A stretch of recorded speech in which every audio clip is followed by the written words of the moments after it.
On March 22nd, 2016, Brussels was rocked by a series of deadly terrorist attacks as bombs exploded at Zaventem Airport and the Maalbeek metro station, leaving 32 people dead and hundreds more wounded, marking a tragic chapter in Europe's fight against terrorism. Where were you at the moment of the attacks and what were you doing? At the moment of the attacks, I was chief of the Federal Police in Belgium, General Commissioner, and I was in the office of the operational director of the Judicial Police in Brussels, because for some weeks already we were monitoring the situation related to terrorism in the country. We had the year before, end of the year, Verviers, the terrorist plot that we dismantled. But the situation was very volatile. So on a daily basis, between 7 and 8 in the morning, we did see one another to discuss the situation on the field. And I remember that I was in his office when we received the phone call from the head of the Brussels Airport Police to tell us that we were confronted with an attack. And what has stayed with you from those moments?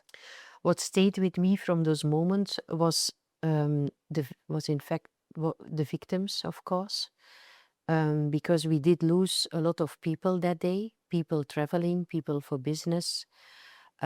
Also, when I visited the day after the airport in Brussels, you saw the damage, and you saw the traces of the harm that was done.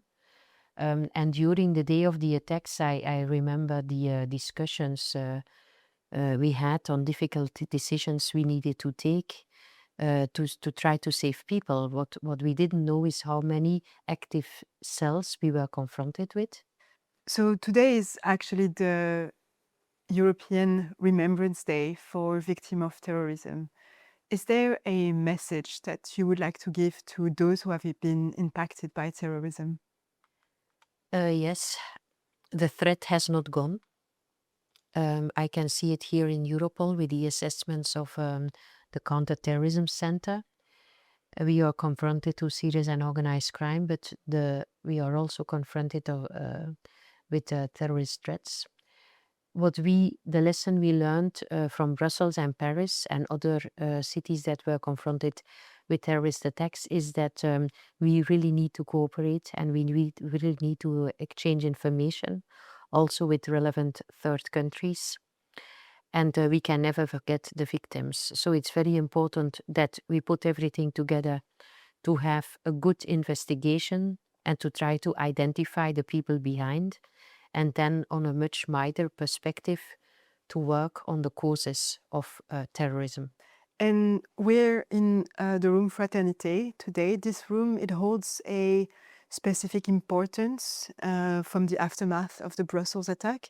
Can you tell us a bit more about how this room was used and how Europol was used during these times in 2016? Yes, in 2016, in Belgium, confronted with the terrorist attacks, we needed help. And we needed Europol. We invited Europol to come to our offices to go through the databases. Do we have perpetrators that are known already on European level? Where are they? And then together with Europol, we did set up a physical meeting with all the heads of the counterterrorism units in the European Union. And during that meeting, we were able to find a link with Sweden. During that meeting, organized Belgium and Europol. So you immediately saw the added value of Europol.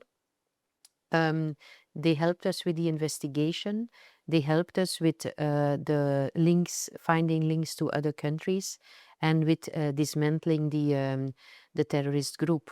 So international police cooperation was indeed very important, and the task force Fraternité offered us the framework how to cooperate on European and international level. So I have good memories on this room because it did put the right people together to identify and to prevent more attacks for the future. And now we're 10 years since the attacks. You're now the head of Europol. How has Europol work against terrorism changed since then? What is very important is that Europol is recognized as part of the solution. So when we now have a plot that is developed, a terrorist plot that is developed in a country, from the first phase of the investigation, Europol is involved. Exchange of information is daily business. It's not a question anymore, it's a necessity. Everybody recognizes that. And also the cooperation with the intelligence community on terrorist cases is much stronger than before.